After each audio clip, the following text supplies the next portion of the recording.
નમસ્કાર મિત્રો, આજના નવા વિડીયોમાં આપનું હાર્દિક સ્વાગત કરું છું। તો આજના વિડીયોમાં આપણે વાત કરવાની છે કે ગુજરાતના યુવાનો માટે 50,000 પ્લસ પોલીસની ભરતીની જાહેરાત જે આજે નાયબ મુખ્યમંત્રી હર્ષ સંઘવીનું મોટું નિવેદન છે। તો શું નિવેદન છે તેના વિશે આજના વિડીયોમાં આપણે સંપૂર્ણ વાત કરવાની છે। તો હમણાંથી તૈયારી શરૂ કરજો। મોટી ભરતી છે, મોટી તક છે, સુરક્ષિત ભવિષ્ય છે।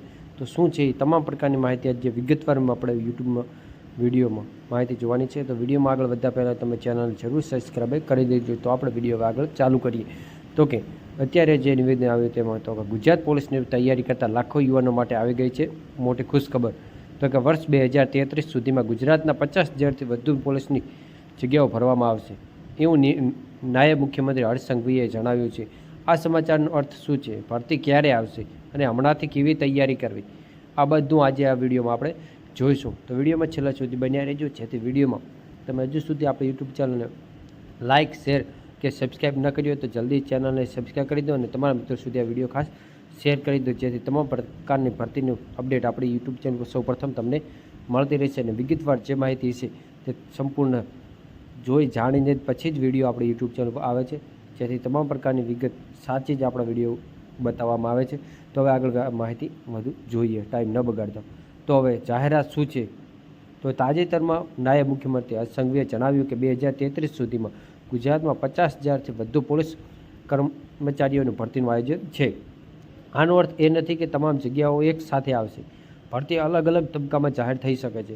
સત્તાવાર ભરતીની જાહેરાત આવે ત્યારે જ પોસ્ટ લાયકાત અને તારીખો નક્કી થાય છે। એટલે કે સત્તાવાર જ્યારે અત્યારે 14,000ની ભરતી ચાલુ જ છે, એવી રીતે અલગ અલગ તબક્કામાં ભરતી આવી શકે છે। એટલે કે 50,000ની એક સાથે આવે એવું નક્કી નથી, અલગ અલગ તબક્કા આવતી રહી છે। એટલે કે 50,000 પોલીસ કર્મચારીઓની ભરતીનું છે જે 2033 સુધી ભરવામાં આવશે। 50,000 પોલીસ કર્મચારીઓ જે પોસ્ટ લાયકાત અને તારીખો નક્કી થશે એ પ્રમાણે અત્યારે હવે 2027 સુધીમાં ફરીથી પોલીસની ભરતી આવી શકે તેવી શક્યતા છે। તો કે હવે કોના માટે તક વધારે છે તો તે આપણે જોઈએ।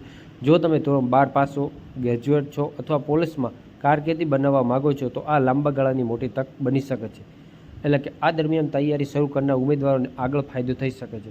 એટલે કે અત્યારથી તમે પોલીસની તૈયારી ચાલુ કરી દો તો તમારે આગળ ફાયદો પણ થઈ શકે છે। એટલે કે ધોરણ 12 પાસ છો તો તમે પોલીસની અંદર એટલે કે પોલીસ કોન્સ્ટેબલની અંદર તમે ફોર્મ ભરી શકો છો, અને ગ્રેજ્યુએટ છો તો કે PSI અને પોલીસની બંનેની અંદર તમે ફોર્મ ભરી શકો છો, જેથી પોલીસમાં કારકિર્દી બનાવવા માગો છો તો લાંબા ગાળાની મોટી તક બની શકે છે। જે 2033 સુધી 50,000ની ભરતી થવાની છે તો ગમે એમાં તક લાગી શકે છે, જેથી તમે તૈયારી શરૂ રાખશો તો તમારે આગળ ફાયદો થઈ શકશે। પરંતુ જો તૈયારી મૂકી દેશો અને ભરતી આવશે એટલે ફરીથી ચાલુ કરશો તો એની અંદર તકનો લાભ મળવો મુશ્કેલ હોય છે। મળી તો જાય છે, એક રનિંગ ચાલુ હોય તો તમને લાભ થોડોક સારો મળે છે। તો હવે આપણે આગળ બીજી પણ માહિતી વાત કરીએ। તો કે તૈયારી કેવી રીતે કરવી, તો કે સૌપ્રથમ આપણે તૈયારી અત્યારે જોઈએ તો કે દોડ અને ફિઝિકલ ફિટનેસ જરૂરી છે। એટલે કે રનિંગ પહેલી આવતી હોય છે, જે દરરોજથી 4 થી 5 કલાક નિયમિત અભ્યાસ અને શારીરિક કસોટીની તૈયારી રાખવી। એટલે કે અત્યારે તમારે સવારમાં રનિંગ પણ ચાલુ રાખવું જોઈએ અને શારીરિક કસોટી માટે તૈયારી ચાલુ રાખવી જોઈએ, અને અભ્યાસ 4 થી 5 કલાક દરરોજ અત્યારે પણ વાંચવું જોઈએ। તો કે શું વાંચવું જોઈએ, અને દોડનું ફિઝિકલનું ખાસ અભ્યાસ ચાલુ રાખવો જોઈએ, જે તમારે નિયમિત કસરત અને દોડ ચાલુ રાખવી જોઈએ। તો કે તમારે હવે મુખ્ય તૈયારીના વિષયો કયા કરવા, તો જેમ કે ગુજરાતી સામાન્ય જ્ઞાન, ભારતનું બંધારણ, કરંટ, ગણિત, રીઝનિંગ, ગુજરાતી વ્યાકરણ, બંધારણ, ઇતિહાસ, ભૂગોળ, જે મેઇન વિષય છે એ પ્રમાણે ગુજરાતી વ્યાકરણ એટલે કે વ્યાકરણ નહીં પરંતુ અંદર ફકરા પદ્ધતિ હોય છે એ પ્રમાણે તૈયારી કરતો રહેવું। જેમ કે સામાન્ય જ્ઞાન એવું છે, એટલે કે સામાન્ય જ્ઞાનની અંદર શું શું આવે તો કે ઇતિહાસ આવે, ભૂગોળ આવે, વિજ્ઞાન આવે, એવું બધું આવી જતું હોય છે। એટલા માટે આ ખાસ મોઇન વિષયો આટલા હોય છે જે ફોકસ વધુ હોય છે, જે વધારે માર્કનું છે એ મેં જણાવ્યું છે। બીજું આખો અલગ સિલેબસ મુજબ હું વિડીયો બનાવીને યુટ્યુબ ચેનલ પર મૂકી દઈશ, તો પોલીસ ભરતીનું સિલેબસ પ્રમાણે વિડીયો એક અલગથી આપણે યુટ્યુબ ચેનલ પર આવી જશે। જે કોમેન્ટની અંદર જણાવજો તો અલગ વિડીયો બનાવીને મૂકી દઈશ જો તમારે જરૂર હશે તો કે કયો વિષય તૈયાર કરવાને કોની બુક વાંચવી સારી રહેશે, તો તમામ પ્રકારની માહિતી આપણે યુટ્યુબમાં એક અલગ વિડીયો બનાવીને મૂકી દઈશું, કોમેન્ટ ખાસ કરજો। તો હવે મહત્ત્વની જ સલાહ છે, તો કે હવે આપણે કોઈપણ ભરતી વિશે અફવાઓ પર વિશ્વાસ ન રાખવો। એટલે કે કોઈપણ ભરતીની અફવાઓ એનાથી દૂર રહો। આ હકીકત છે, આપણે જોઈ અને જાણીને જે હર્ષસંઘવી નાયબ મુખ્યમંત્રી છે એ બોલે છે તે પણ ક્લિપ હું પાછળ તમને વિડીયોની અંદર જોડીને મૂકી આપીશ. તો કે ફક્ત સત્તાવાર જાહેરાતો અને વિશ્વનીય સ્તરો પર જ આધાર રાખો. તૈયારી વહેલી શરૂ કરીશો તો ભરતી જાહેર થયા પછી ઉતાવળ નહીં રહે. એટલે કે અત્યારથી તમે ચાલુ કરી દેશો તો ભરતી શરૂ થશે એટલે તમારે જાહેરાત થયા પછી ઉતાવળ નહીં રહે. એટલે કે ઉતાવળથી તૈયારી કરવાનું, એટલે કે ઉજાગરા તમારે નહીં કરવા પડે અને વહેલી શરૂ કરી દો. જ્યાંથી રનિંગ અત્યારથી ચાલુ કરી દો. તૈયારી પણ રોજનું વધુ નહીં તો 4-5 કલાક વાંચતા રહેશો તો તમારે બેનિફિટ સારું રહેશે. પછી ભરતી સમય તમારે રાતે મોડા સુધી ઉજાગરા કરવા નહીં પડે. તો આ ભરતીની એક માહિતી હતી. જો તમે પણ ગુજરાત પોલીસમાં જોડાવાનું સપનું જુઓ છો તો આ વિડીયોમાં તમારા મિત્રો સાથે જરૂર શેર કરજો.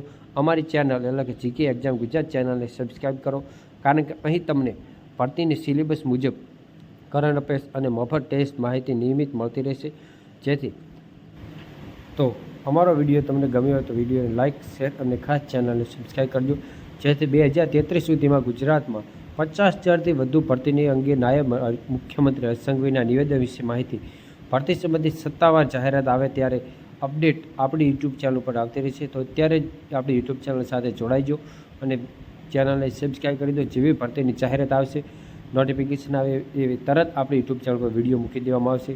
તો વિડીયોમાં આ માહિતી જાહેરાત નિવેદન પર આધારિત છે અને ભરતીમાં ચોક્કસ તારીખો અને પોસ્ટની વિગતો સત્તાવાર જાહેરાત પછી જ નક્કી થશે. એટલે કે જ્યારે નક્કી થશે ત્યારે આપણી યુટ્યુબ ચેનલ પર વિડીયો આવી જશે.